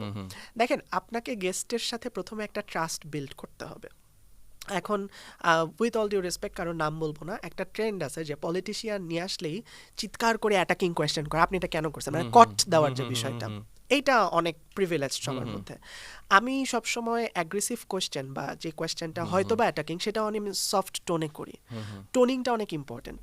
ধরেন আপনি যদি গেস্টকে বলেন যে আপনাকে এইভাবে এভাবে অ্যাটাক করা হবে, সে যখন ক্যামেরা দেখবে, এরকম কোয়েশ্চেন দেখবে, তার মধ্যে একটা মেন্টালিটি সেট হয়ে যাবে যে গার্ডেড পার্সোনালিটি মেন্টালিটি, যে আমি একটু রয়ে শুয়ে কথা বলি। বাট আপনি যদি তাকে এই অভয়টা দেন যে কিছুই না, আমি জাস্ট আপনার থেকে ক্ল্যারিফিকেশন চাচ্ছি, আমি আপনাকে প্ল্যাটফর্ম দিচ্ছি আপনার এই বিতর্কটা নিয়ে কথা বলার, আপনি এটা ক্ল্যারিফাই করেন, তাহলে কিন্তু সে অনেক ইজিলি র অ্যান্সারটা দিবে। ধরেন আমি বললাম যে আচ্ছা, ধরেন মানুষ তো আপনার ব্যাপারে অনেকে এটা ভাবে, এটা কেন মনে হয় আপনার কাছে, মানে আপনি এটা কেন করেছেন না জেনে আমি যদি আপনাকে এটা, যে আপনি যেই জায়গাটা বলেন সেটা আপনি একটু মানে বিস্তরভাবে আপনার মতো করে বলেন, এবং আমাকে তাকে এটাও ফিল করাতে হবে যে I am no one here to, আপনাকে আমি যুক্তিতে হারাইতে আসার মতো আমি কেউ না, I am here a listener, আমি আপনার কথা শুনতে চাই, অডিয়েন্সকে শোনাইতে চাই, আমি আপনাকে যুক্তিতে হারাইতে আসি নাই। তাইলে তার মধ্যে ওই ডিফেন্সিভ মেন্টালিটিটা তৈরি হবে না, ডিফেন্স মেকানিজম যেটাকে আমরা বলি ওইটা তৈরি হবে না, সে তখন সব কথার উত্তর তার আপনিই দিবে। সো এটা আমার একটা তখন আর উনি বেশি গার্ডেড থাকবে না, হ্যাঁ। অ্যাজ এ কনভারসেশন কথাগুলো বলবে, যেটা ইউজুয়ালি ইন্টারভিউতে হয় না। Exactly, ইন্টারভিউ আমি- যখন কোনো জার্নালিস্ট কোয়েশ্চেন করে তখন হ্যাঁ। আগে থেকে গার্ডেড, যে এটা নিয়ে তো বড় নিউজ হবে, কন্ট্রোভার্সি হবে, ওই জিনিসটা Exactly. Very very smart, very smart. এই মেথডটা আমি ফলো করি সবসময়। আমার কাছে মনে হয় গেস্টকে কমফোর্টটা দিলে গেস্টরা ওপেন আপ হয়, এবং গেস্টকে আসলে বুঝাইতে হয় যে, ইভেন আমি এটাও বলে দিই অনেক গেস্টকে, জানেন এটা আমি বলে দিই আজকে, আমি গেস্টকে বলি যে আপনার যদি মনে হয় কোনো question you want to skip, বা কোনো কথা বলার পরে যদি মনে হয় যে এই কথাটা কেটে দিও, আমি ডেফিনেটলি আপনার এই কথাটা রাখবো। এই অনার এবং এই ফ্লেক্সিবিলিটিটুকু আমি আমার গেস্টকে দিই, যাতে করে এটা সে ফিল করে যে না এটা ফ্রি। মানে আমি কোনোদিন কোনো অডিয়েন্সকে বা গেস্টকে এটা ভুল প্রমাণ করতে চাই না যে আপনি যেটা করতেছেন সেটা ভুল। আমি শুধু তাকে তার স্পেসটা দিতে চাই যে সে যেটা করতেছে সে সেটা কেন করতেছে, এটাই। Very nice, very well answer. একটা প্রশ্ন আছে যে Please. তোমার ড্রিম গেস্টকে যদি কাউকে আনতে পারো, যে বাংলাদেশি আচ্ছা। লাইভ তুমি আনতে পারো, উনার সাথে পডকাস্ট করলে তোমার কাছে মনে হবে যে কিছু একটা করে ফেলছি, কিছু একটা করে ফেলছি, মানে এটা তুমি চাও? আচ্ছা এটা অনেক কঠিন কোয়েশ্চেন। এটা মানে এটা বাংলাদেশে মাথায় আসলো মাত্র। বাংলাদেশে থাকতে হবে তাকে? ইন্টারন্যাশনালি তো আমরা রিচ করতে পারলেও সময় লাগবে, তো বাংলাদেশে হ্যাঁ। এখন পসিবল আর কি এরকম কেউ? আপনি যে ইন্টারন্যাশনাল রিচ সময়, আমি তো বুঝে গেছি আপনি কাকে বুঝাচ্ছেন। অফ কোর্স, আর কি বুঝলেন না, এখন তো ন্যাশনালি থাকি, মানে আচ্ছা। দেশের মধ্যেই বলো, তাহলে ওটা আমিও হেল্প করতে পারবো, পসিবল হইতে পারে, হু নোস। আচ্ছা। এরকম কে, আহ, যেহেতু political podcast? Political podcast, right? এটা আসলে খুবই মানে কঠিন একটা প্রশ্ন, টাফ একটা প্রশ্ন। এটা তোমার কি পছন্দের কেউ নাই যে এই লোকটা কথা আমি শুনতে চাই, জানতে চাই যে সে এরকম কেন করলো? আচ্ছা, আমার একটা অনেক হ্যাঁ, পছন্দের লোক বলো, আছে, বলো, আমি হ্যাঁ, বলি বলো। রুমিন ফারহানা। আমি ওনার ও, পডকাস্ট করতে চাই। করি নাই। আরে এটা পসিবল হবে ইনশাআল্লাহ। So, আচ্ছা, আমার কাছে মনে আজকের হয়- পডকাস্টে পরে let's see what we can do. হ্যাঁ চলো হ্যাঁ, দেখি। প্লিজ। আর রুমিন আপুকে আমি লাকিলি খুব কাছ থেকে দেখার সুযোগ হয়েছে, এন্ড আমার কাছে মনে হয় শি ইজ দ্য পারসন যে always follow the right track of voice. আমি খুব আনপ্রেডিক্টেবল পাই ওনাকে, ওনার হ্যাঁ, হ্যাঁ, কিছু right. অনেক আনপ্রেডিক্টেবল আমার কাছে। এবং উনি আজীবন মানে ওয়ান ম্যান অপোজিশন। হ্যাঁ, এবার তো দেখাই দিল ইলেকশনে। তো এনিওয়ে, দ্য থিং ইজ, আরেকটা জিনিস হচ্ছে তোমার ইন্টারভিউ সম্বন্ধে একটু বলি তাহলে, যেহেতু যাচ্ছিলাম মানে পডকাস্ট। হ্যাঁ। তো পডকাস্ট করতে গিয়ে তোমার স্টাইলে, পডকাস্টিং হোস্টিং স্টাইলের মধ্যে এমন কোনো মিস্টেক কি তোমার চোখে পড়ছে যে এই মিস্টেকটা তুমি যদি পারতা তাহলে চেঞ্জ করতা, হ্যাঁ, বা হ্যাঁ। করে ফেলছো এরকম কিছু? আমার কাছে মনে হয়েছে যে আমি স্ট্রাকচার্ড কোশ্চেনের উপরে বেশি ডিপেন্ড না করে একটু যদি ধরেন কনভারসেশনাল যা হবে দেখা যাবে এরকম। যেমন আমাকে সবাই বলতো যে পড়াশোনা করে বসতে হবে হোস্টিং এ, হ্যাঁ ওটা তো ইন্টারভিউ। হ্যাঁ। তো আমি প্রথম পড়াশোনা একটু কম করতাম, পরে সবার থেকে প্রেশার নিয়ে দেখলাম অনেক পড়াশোনা করা শুরু করতাম। তো তখন এটা খুব প্রেশার লাগতো। তো পরে চিন্তা করতাম যে আমি যদি সব জেনেই বসি তাহলে জানবোটা কি। আজকে যেহেতু So- you are very right, আজকে যেহেতু পডকাস্টের মতো পডকাস্ট করছি, তো একটা জিনিস মাথায় আসলো আর কি। Please, বলেন না। সেন্টাপিড চেনো? সেন্টাপিড আহ, অনেকগুলো পা থাকে, এরকম একটা হ্যাঁ, হ্যাঁ, হাতে যে হ্যাঁ, সেন্টাপিড, right. অনেকগুলো পা থাকে। তো সেন্টাপিড এটা একটা স্টোরি, যে আচ্ছা। সেন্টাপিডকে একবার জিজ্ঞেস করা হলো যে তোমার যে এত পা, 108 জোড়া পা, তুমি হাঁটো কিভাবে? সে এর আগের দিন পর্যন্ত ঠিক মতো হাঁটতেছিল। যখন এটা জিজ্ঞেস করা হলো তখন সে এক পায়ের সাথে, আসলে কেমনে হাঁটি আমি চিন্তা করতে করতে, এক পায়ের সাথে আরেক পায়ে এইভাবে এইভাবে মানে মোচড় লেগে ওর হাঁটতে পারতেছে না, পড়ে রয়েছে, উঠতেই পারলো না আর। Exactly. Because he started thinking যে আমি কেমনে হাঁটি এতগুলা পা দিয়ে। এতদিন কিন্তু সে ভাবেনি, হি ওয়াজ ডুইং ইট ন্যাচারালি। তো তুমি যখন ওভার থিঙ্ক করবা, কোনো কিছু নিয়ে বেশি বেশি জানার চেষ্টা করবা, বোঝার চেষ্টা করবা, তখন আর ন্যাচারাল র ট্যালেন্ট আর থাকবে না। হ্যাঁ। তো ইটস লাইক দ্যাট। তো তুমি তোমার ওই মিস্টেকটা কি এখন ঠিক করতে পারছো? মোটামুটি চেষ্টা করি। I like your podcast, everybody does. Thank so you. আরেকটা জিনিস হচ্ছে তোমার ইন্টারভিউ নিয়ে বলছিলাম, যেহেতু যে মানে ওয়াইল ইন্টারভিউইং তোমার কি কোনো চেঞ্জেস এসেছে যে এই জিনিসগুলো তুমি শিখেছো, অথবা তোমার স্টাইল কি হ্যাঁ। চেঞ্জ হচ্ছে, কন্টিনিউয়াসলি চেঞ্জ হচ্ছে? স্টাইল আসলে কন্টিনিউয়াসলি চেঞ্জ হচ্ছে। ওইটাকে আসলে স্টাইল চেঞ্জ বলে না। অনেক সময় হয় কি যে আমি বুঝলাম, আমি তো এভরি এপিসোড আমার জন্য একটা লার্নিং ক্লাস, of আমি course. শিখি, কারণ এক একটা এপিসোডে এক এক রকম গেস্ট থাকে। তো আমি আসলে লার্নিং ক্লাস শিখি, তারপরে মনে হয় যে আচ্ছা নেক্সট এপিসোড থেকে এই জিনিসগুলো এইভাবে এইভাবে করব। অনেক সময় আমি একটা জিনিস বলি, অনেক সময় যেটা হইতো কি যে আমি যখন উনি কথা বলতো, গেস্ট কথা বলতো, আমি পরের কোয়েশ্চেনটা নিয়ে চিন্তা করতাম। তো তখন যেটা হইতো যে আমি উনি কি বলতেছে সেটার উপরে ফোকাস করতে পারতাম না, বা ওইখানে একটা ভাইটাল পয়েন্ট আমি মিস করে যেতাম, যেটা থেকে তুমি অ্যাড অন করতে পারতে, এটা হয়তো না। হ্যাঁ, তো তখন আমি একটু চেষ্টা করি যে না ঠিক আছে, আমি অন্তত পক্ষে আমি জানি কি কি টপিক নিয়ে কথা হবে, রাদার আমি ওই পরের কোয়েশ্চেন ভাবার চাইতে ওনার ইয়াটাতে আমি ফোকাস করি, তাইলে আমি ওখান থেকে কোয়েশ্চেন পিক করতে পারবো। সো ওইটা আমার মনে হয় আরেকটু, বিকজ এটাই পডকাস্টের স্টাইল, আর ইন্টারভিউ স্টাইল তো হচ্ছে মাথায় কোয়েশ্চেন থাকে বা একটা কিছু দেখে, আর হোস্ট হিসেবে বসে থাকা অনেক ধৈর্যের কাজ ভাই, আপনি এটা ভালো বুঝবেন। আমার ভালো লাগে, আমার ভালো লাগে। আমি লাইক আমাদের তো এমন এপিসোড গেছে আমরা 2 ঘন্টা ধরো শুনছি, আমি আমার মনে হয় না 2 ঘন্টা, আমি টেরি পাই নাই, 2 ঘন্টা পরে 2.5 ঘন্টা ছিল এপিসোডটা পুরোপুরি। তো ইট হ্যাপেন্স, মানে if you enjoy the conversation, এটা যদি তোমাকে ভ্যালু দেয়, তুমি ঘন্টার পর ঘন্টা বসে থাকতে পারবে, ইউ নো ইট বেটার। না আমাকে বলতেছো তুমি 47টা এপিসোড করছো, you are more experience than me. না না, আমি এই কথাটা, আপনি যেহেতু এই কথাটা সেকেন্ড টাইম বললেন, আমি একটু ভেঙে দিই এবার।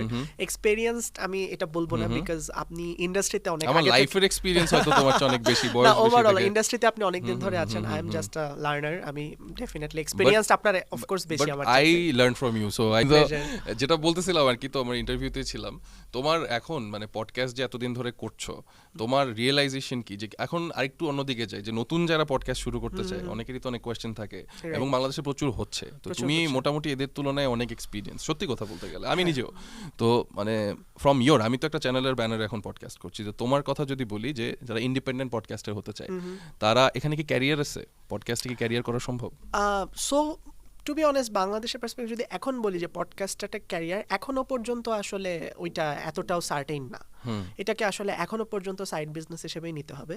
বাট পডকাস্টের যেই পরিমাণ ক্রেজ এখন আমাদের দেশে, অনেক ভালো ভালো ব্র্যান্ড যারা হচ্ছে পডকাস্টেই নিজেদের মার্কেটিং স্ট্র্যাটেজি সাজাচ্ছে, আস্তে আস্তে আসলে ক্ষেত্র তৈরি হচ্ছে, এটা সামনে আরো হবে। কিন্তু এখানে একটা মানে শঙ্কার বিষয় হচ্ছে, এখন তো দেখি যেমন চ্যানেল 1 যে পডকাস্ট আমরা এখন করতেছি, আমি যখন এটাতে আমার আসার মূল কারণই হচ্ছে আমি যখন দেখলাম যে 1 ঘন্টা ফরম্যাটের একটা কনভারসেশন এটা ডিজিটাল প্ল্যাটফর্মে খুব সুন্দরভাবে রিপ্রেজেন্ট করতেছে, এডিটিং স্টাইল সবকিছু, credit goes to our producer and you as well. তো আমার কাছে মনে হয়েছে যে না, it's a genuine conversation of মানে জেনুইন পডকাস্ট, যেটা আসলে একটা স্যাটেলাইট টিভি চ্যানেল করতেছে। বাট ম্যাক্সিমাম শোতে আমরা এখন দেখি 20 মিনিটের শো 2টা মাইক লাগাই দিছে, নাম দিছে পডকাস্ট।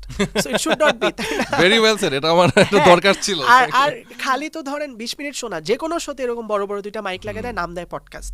সো এটা যদি এরকম হতে থাকে তাহলে এটা একটু শঙ্কার বিষয়। ফিল্ম মেকিং এর যেমন কিছু মানে ক্রাইটেরিয়া মেইনটেইন করতে হয়, পডকাস্টের কিছু ক্রাইটেরিয়া মেইনটেইন না করলে পডকাস্ট কিন্তু হয় না। ওইটা তখন টক শো বা প্রোগ্রাম বা অন্য কিছু হয়ে যায়। ইভেন যিনি পডকাস্টারের চেয়ারে বসে, ওনারও কিছু সাবস্টেন্স থাকতে হবে, বেশ কিছু ব্যাপার, যে একটা হোস্ট, আইডিয়া থাকতে হবে, বিকজ প্রেজেন্টার আর পডকাস্টারের পার্থক্য আছে। অফ কোর্স, বিকজ পডকাস্ট যেহেতু একটা কনভারসেশন, তো you have to have holistic idea about a lot of things. তো প্রথমে যেটা বললা আর কি, প্রোডিউসার আমার কথা বললা, তো আমি সাদি ভাইকে আজকের এপিসোডে একটু ধন্যবাদ দিতে চাই, ওনার ইনিশিয়েটিভের জন্য আজকে আমাদের এতটুকু আসা, মানে আমার প্রোডিউসার।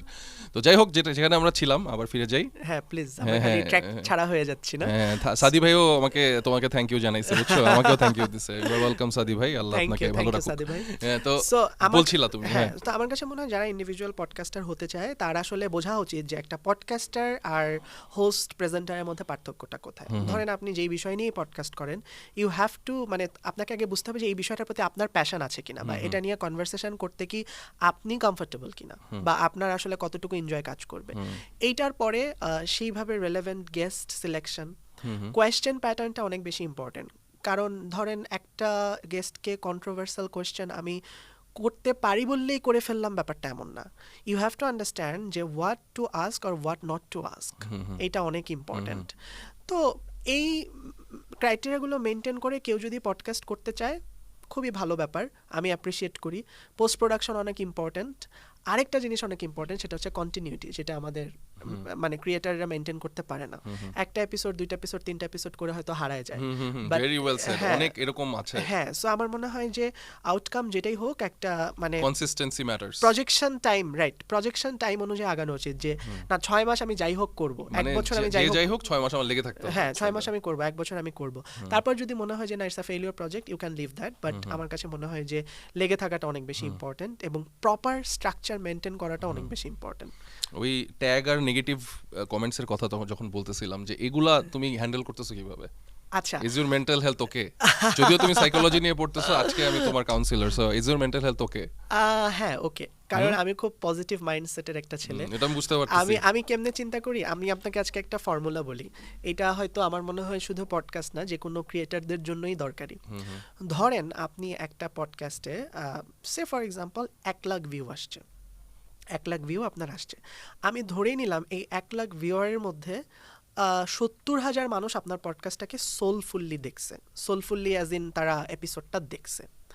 এখন কন্টেন্টটা ধরেন খুব মানে মোটামুটি জাতের একটা কন্টেন্ট, এটা খুব কন্ট্রোভার্সিয়াল কিছু না, মানে খুব নেগেটিভিটি কন্টেন্ট, এটা একটা নিউট্রাল কন্টেন্ট, যেটা ভালো বা গেস্ট ভালো, হোস্ট ভালো, সব কিছু। ধরেন 70,000 মানুষ আপনাকে ওইটা দেখছে এপিসোডটা। এবার আমাদের ইন্টারনেটে কিন্তু আমাদের অ্যাপ্রিসিয়েটার যারা আমাদেরকে অ্যাপ্রিসিয়েট করে তারা most of the time silent থাকে। আপনি নিজেই চিন্তা করেন, আমরা এমন অনেক কন্টেন্ট আছে দেখি, স্ক্রল করে চলে যায়, কোনো কমেন্ট লাইক কিছু করি না, রাইট? এবার ধরেন 70,000 ভিউয়ারের মধ্যে আপনার ওখানে কমেন্ট আসছে সে ফর এক্সাম্পল 100টা। এবার 100টা কমেন্টের মধ্যে আমি ধরেই নিলাম যে 50টা হচ্ছে নেগেটিভ কমেন্ট, 50টা নেগেটিভ কমেন্ট, রাইট?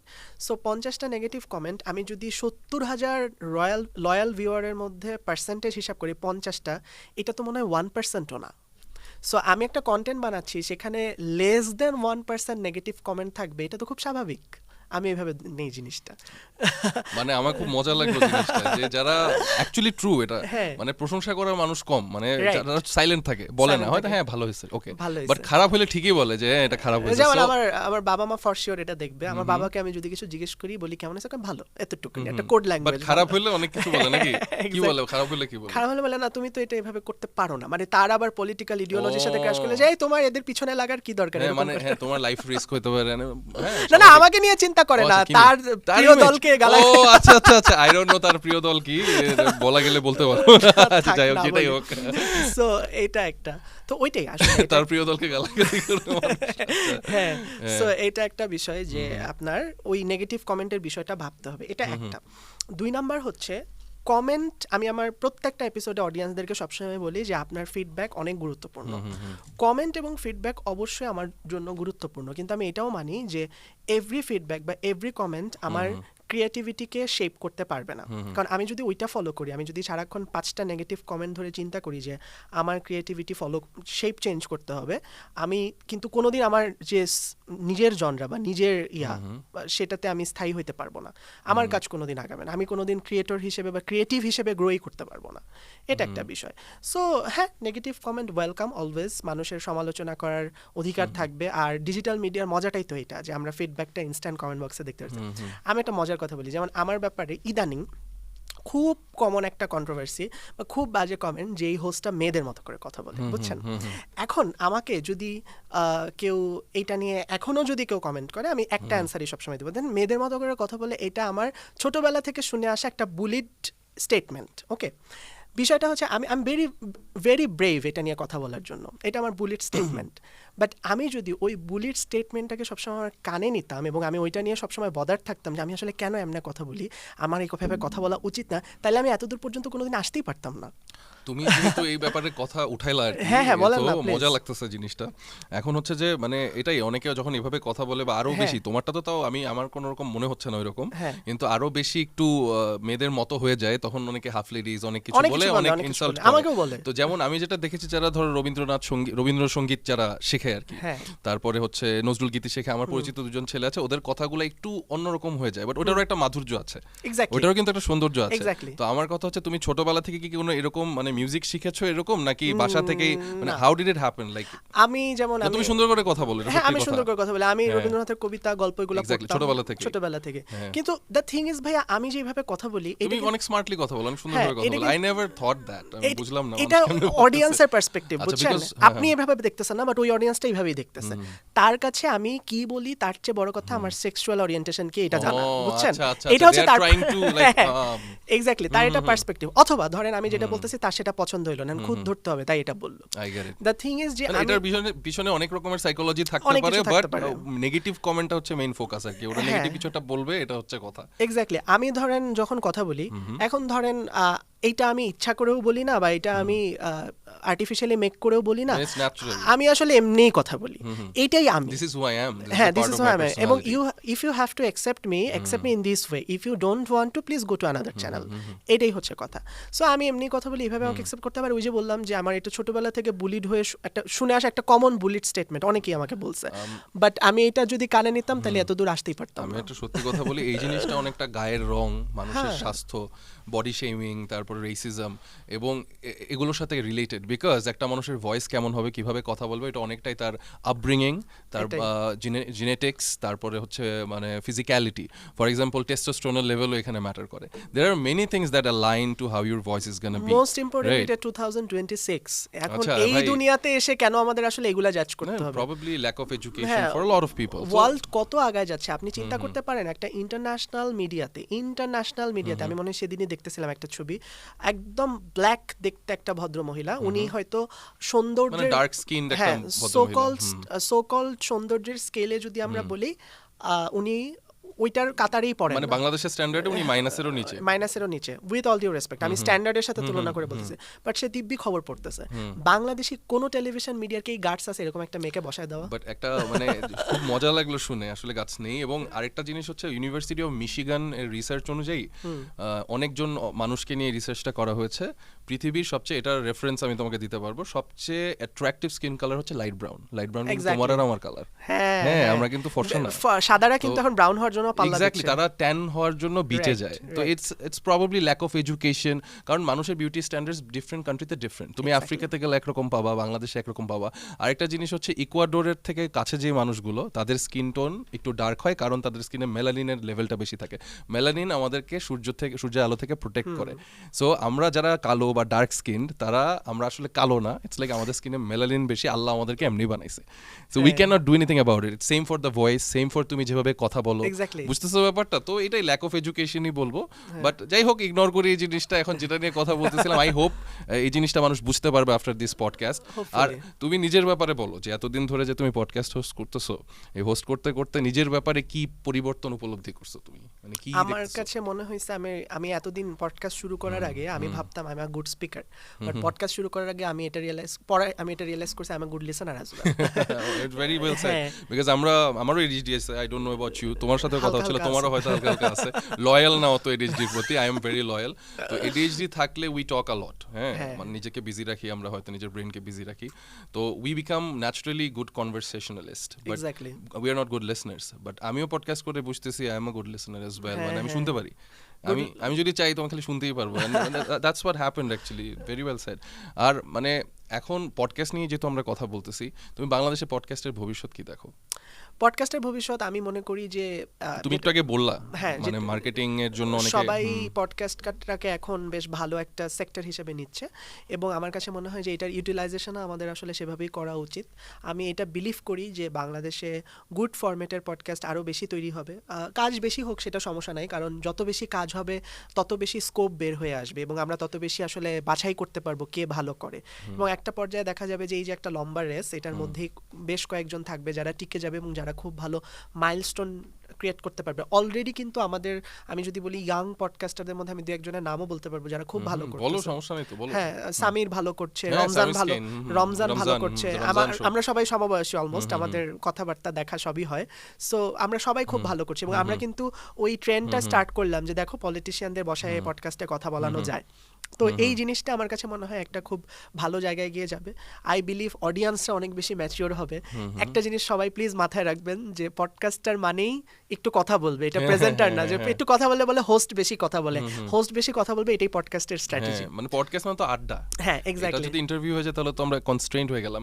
তো আরেকটা জিনিস হচ্ছে, তুমি যে আসছো আমাদের এখানে আজকে, কোন কোন জিনিসগুলো ভালো লাগলো আমাদের পডকাস্টে, কোন কোন জিনিসগুলো নেগেটিভ মনে হইলো বা ঠিক করা আরেকটু বেটার হইতে পারে, এবং সব অডিয়েন্সের জন্য যারা পডকাস্ট করতে চায় এবং পডকাস্ট দেখে তাদের জন্য তুমি একটু বলো। Oh definitely, first of all you have a very good arrangement. এখানে আমি বলবো যে এত সুন্দর ডেডিকেটেড একটা রুম, আমরা সাইলেন্টলি বসে কথা বলছি, it's a very good setup পডকাস্টের জন্য।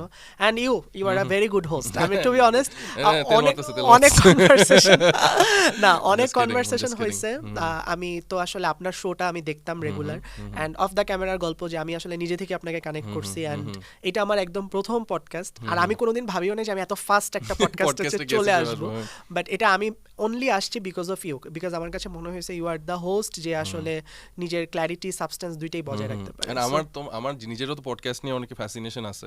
আমারও ইচ্ছা ছিল তোমার কাছ থেকে শিখি, শুনি, তোমার সাথে আড্ডা দিই, কথা বলি, and it happened today, and I am very happy. আমরা অফ দ্য ক্যামেরা ইনশাআল্লাহ আরো অনেক কথা বলবো। তো এখন আরেকটু ইম্পর্টেন্ট জিনিসের জায়গা যায় চেঞ্জ করা যেতে পারে। চেঞ্জ আমার মনে হয়, আচ্ছা অনেস্টলি বলি, অনেস্টলি বলো, অনেস্ট ডায়লগ। হ্যাঁ চেঞ্জ, অনেস্ট ডায়ালগ, চেঞ্জ আমার মনে হয় everything is very fine, but টেবিলটা যদি একটু বড় হয় তাহলে স্পেসটা অনেক বড় দেখাবে, সুন্দর লাগবে দেখতে। ভেরি ওয়েল সেড, এটা মানে ফ্রেমটা সুন্দর লাগবে। আই ডোন্ট নো আমি কতটুকু রাইট, বাট আমার যেটা You are মনে হয় right, ওটা you are বলতেছি। right. আরেকটা জিনিস সেটা হচ্ছে আমি মনে অফ ক্যামেরা বলতেছিলাম যে এটা শুধু আপনাদের পডকাস্ট না, সব পডকাস্টারের জন্যই ইউটিউবে থাম্বনেইলটা অনেক বেশি ইম্পর্টেন্ট। ধরেন should not be click bait policy, but থাম্বনেইলটা যত বেশি অ্যাট্রাকটিভ হবে মানুষ তত বেশি ক্লিক করবে। আর আমি ওই ক্রিয়েটর না যে বলবো না আমি আসলে ভিউজ চাই না, ভিউজ আমরা সবাই চাই, because সবাই it's, চাই। at the end of the day it's a content, হ্যাঁ and you have to like get the money you have invested back, right? Exactly. আমি দুইটা জিনিসে খুব বিশ্বাস করি। ধরেন একটা কনভারসেশন এমন হতে পারে 10 লাখ মানুষ দেখছে বাট সবাই 10 মিনিট পরে ভুলে যাবে।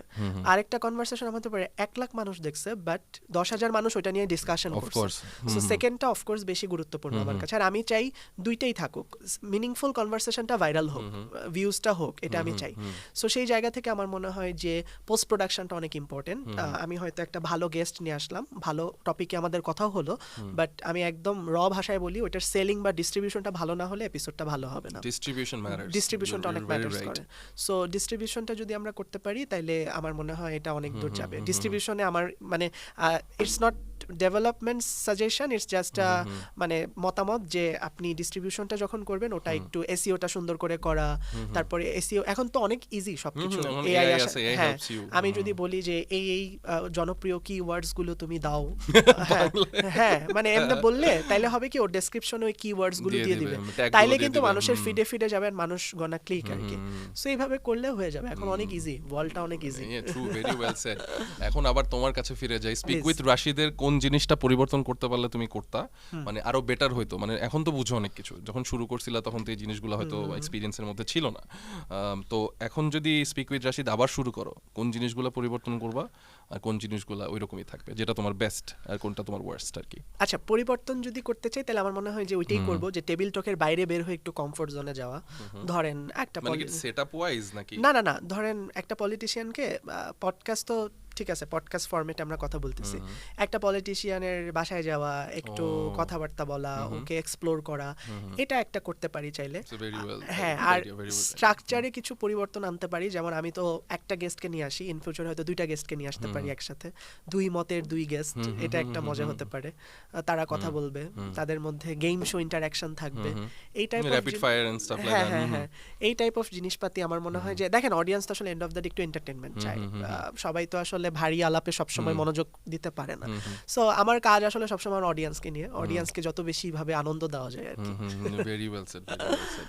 তো তুমি এখন যারা নতুন পডকাস্ট করতে চায়, মানে বাংলাদেশে পডকাস্ট করতে চায় এবং এই সেক্টরে আসতে চায়, তাদের উদ্দেশ্যে যদি একটু টিপস দিতা আর কি, যে এভাবে করা উচিত, জাস্ট এটা দিয়েই আমরা প্রায় শেষের দিকে চলে আসছি, আমরা শেষ করে দিব আর কি। শিওর, আমার কাছে মনে হয় যে ওইটাই বললাম, যে প্রথমে একটা জনরা সিলেক্ট করতে হবে, যে আমি আসলে কোন জনরার পডকাস্টের মানে গেস্টদেরকে আনতে চাই, কোন কাইন্ড অফ কনভারসেশন আমি করতে চাই, এবং যেটার সাথে আমি কনভারসেশন করব সেটা কি আসলেই আমার ইন্টারেস্টের সাথে অ্যালাইন করে কিনা, বা আমি ওই জিনিসটাতে সাস্টেন করতে পারবো কিনা।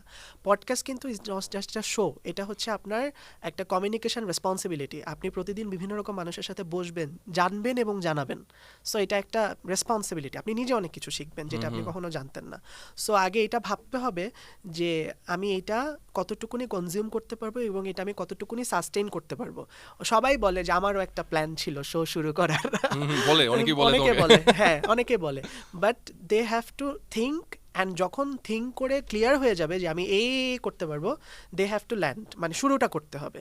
শুরুটা করার পরে কাজ হচ্ছে কন্টিনিউটিটা মেনটেন করতে হবে। আমি বিলিভ করি বাংলাদেশে কোয়ালিটি অডিয়েন্স আছে, আমরা যদি তাদের কাছে রিচ করতে পারি, কোয়ালিটি, কন্টিনিউটি, ক্ল্যারিটি, তিনটা জিনিস যদি আমরা মেনটেন করে অডিয়েন্সদের কাছে রিচ করতে পারি, ডেফিনেটলি অডিয়েন্সরা আমাদের কন্টেন্ট দেখবে এবং শুনবে।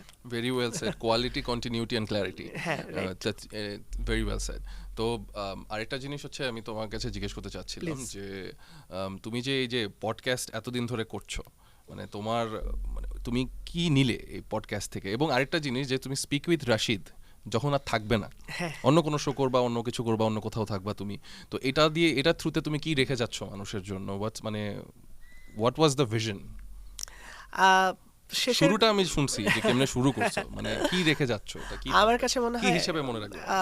আমি একটা কথাই বলতে চাই, 1 বছর আর কয়েকদিনের মধ্যেই পূর্ণ হবে স্পিক উইথ রাশিদের। এই 1 বছরে স্পিক উইথ রাশিদের অ্যাচিভমেন্টগুলো একটু আমি বলি।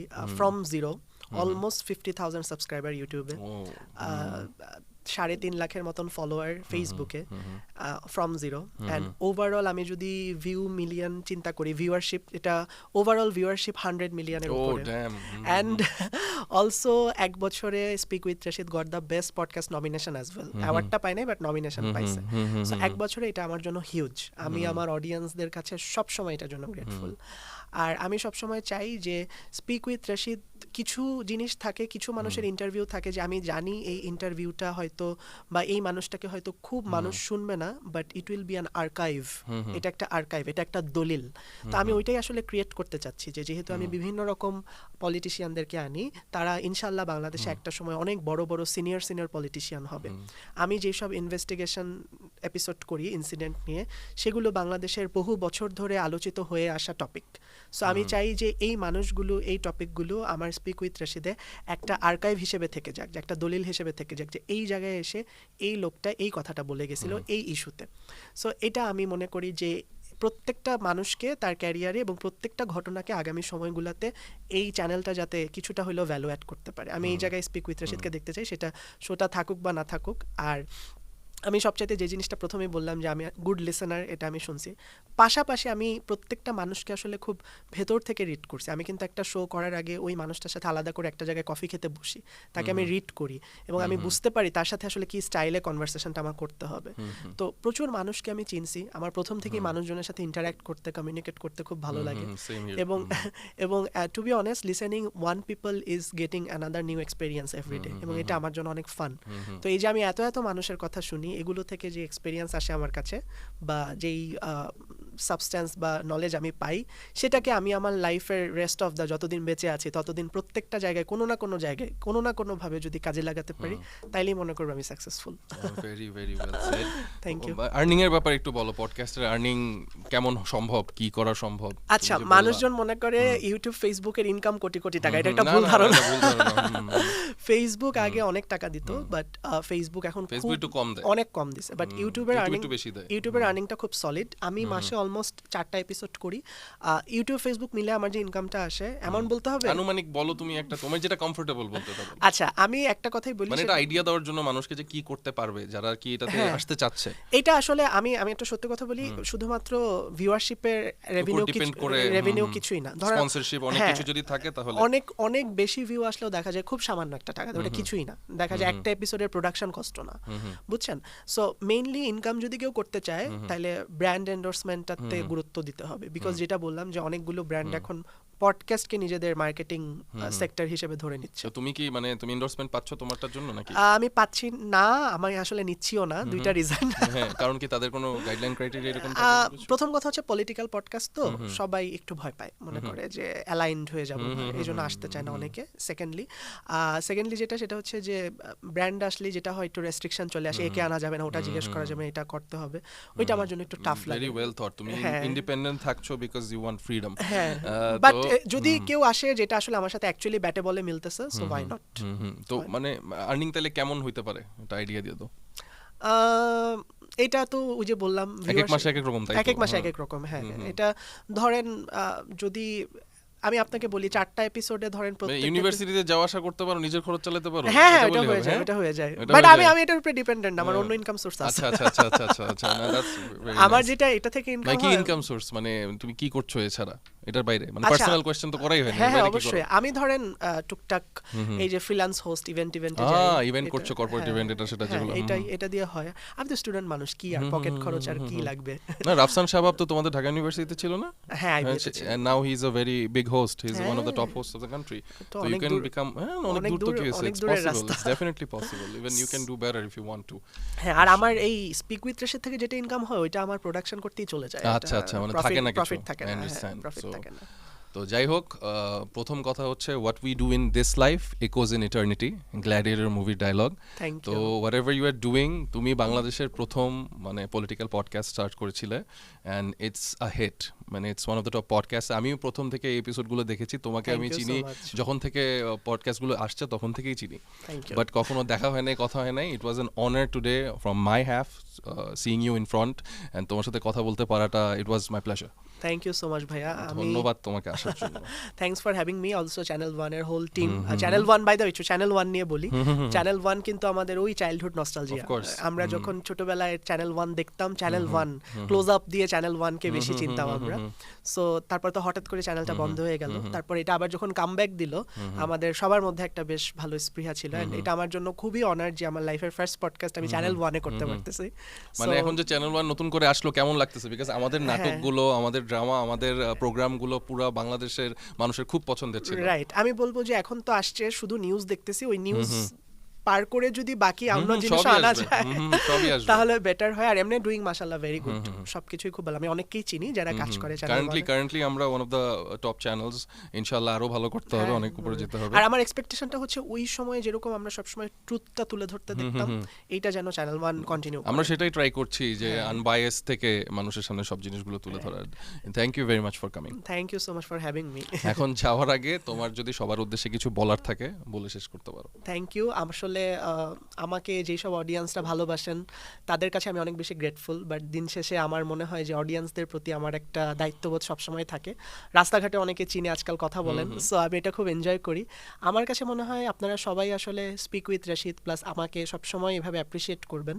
আর যদি কোনো ক্রিটিসিজম থাকে এবং সেটা যদি কনস্ট্রাকটিভ হয় ডেফিনেটলি কমেন্ট বক্সে জানাবেন, আমি সেটা অবশ্যই আমলে নিই।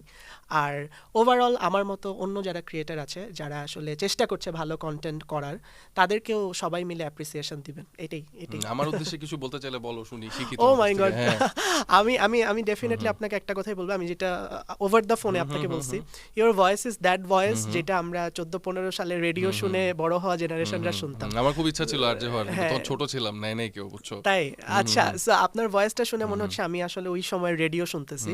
ইউ স্পিক সো ওয়েল ভাইয়া, এন্ড আপনার কাজ নিয়ে প্যাশন খুব ভালো। আমি বলবো আপনি এভাবে আগায় যান। ডেফিনেটলি আমার এন্ড থেকে যদি কোনো হেল্প লাগে যেটা আমি করতে পারি, আই এম অলওয়েজ দেয়ার। তুমি যে ভয়েস রেকর্ডটা আমাকে পাঠাইছিলেন এক্স্যাক্টলি ওই কথাগুলোই বললাম। Thank you very much for coming, and I am gonna help you out. আজকে থেকে তুমি আমার ভাই। Thank you for coming to this podcast brotherhood, and ইনশাআল্লাহ আমরা ফিউচারে কোনো কাজ করব, ভালো কোনো কাজ করব, বড় কোনো কাজ করব, and if there is an opportunity I will definitely call you. Thank you very much. আমি এখন শেষ টানি। তো thank you very much for listening this long. This episode of The Honest Dialogue was very personal for me, and it was a very amazing experience. আমি রাশিদের কাছ থেকে অনেক কিছু শিখেছি, and I hope আমাদের পডকাস্ট আরও ভালো হবে। আমাদের ফেসবুক পেজ এবং ইউটিউব চ্যানেল দেখে আমাদের সাথেই থাকবেন। As I said before, what we do in this life echoes in eternity. So এর সাথে আজকের পডকাস্ট শেষ করছি। ভালো থাকবেন, সুস্থ থাকবেন। Thank you.